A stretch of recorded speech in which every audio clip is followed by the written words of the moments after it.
West ബാങ്കിലെ മുസഫറിയാത്തയിലെ ജനങ്ങളുടെ അനുഭവങ്ങളാണ് നോ അതർ ലാൻഡ്. പലസ്തീനികളായ ഹംദാൻ ബെല്ലാൽ, ബാസൽ അദ്ര, ഇസ്രായേലികളായ യുവാൽ എബ്രഹാം, റേച്ചൽ സോർ എന്നിവർ ചേർന്ന് സംവിധാനം ചെയ്ത ഡോക്യുമെൻ്ററി സത്യത്തിൻ്റെ നേർസാക്ഷ്യമാണ്.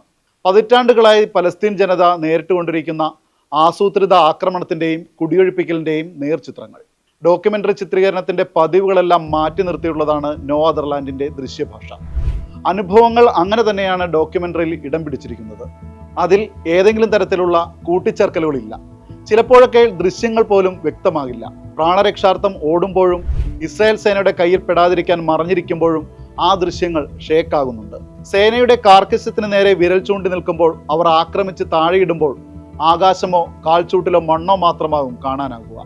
ചിലപ്പോഴത് ദീർഘനിശ്വാസമോ വേഗത്തിൽ ഓടുമ്പോഴുള്ള കിതപ്പിൻ്റെ ശബ്ദമോ ആയി മാത്രം മാറുന്നു. 2019 മുതൽ 2023 വരെ കാലയളവിൽ പലപ്പോഴായി ചിത്രീകരിച്ച ദൃശ്യങ്ങളാണ് ഡോക്യുമെൻ്ററിയുടെ ഉള്ളടക്കം. ഞങ്ങളുടെ ജീവിതം അവസാനിക്കാറായപ്പോൾ ഞാൻ ഇതെല്ലാം ചിത്രീകരിക്കാൻ തുടങ്ങിയെന്നാണ് ബാസൽ പറയുന്നത്. അങ്ങനെയാണ് പ്രതിഷേധങ്ങൾ, കുടിയൊഴിപ്പിക്കലുകൾ, ആളുകൾ വെടിയേൽക്കുന്നതും തുടങ്ങി ബുൾഡോസറുകൾ വീടുകൾ തൂത്തെറിയുന്നതുവരെ ഡോക്യുമെൻ്ററി ആകുന്നത്. കുഴൽക്കിണർ വെള്ളം ലഭിക്കുന്ന പൈപ്പ് വരെ തകർക്കപ്പെടുന്നുണ്ട്. ഇടിഞ്ഞു വീണ വീടുകളുടെ അവശിഷ്ടങ്ങൾ പെറുക്കിക്കൂട്ടി മറ്റൊരു മേൽക്കൂര തീർക്കുന്നതും വലിയ ഗുഹകളിലേക്ക് ജീവിതം പറിച്ചു നടന്നവരെയും ഡോക്യുമെൻ്ററിയിൽ കാണാം.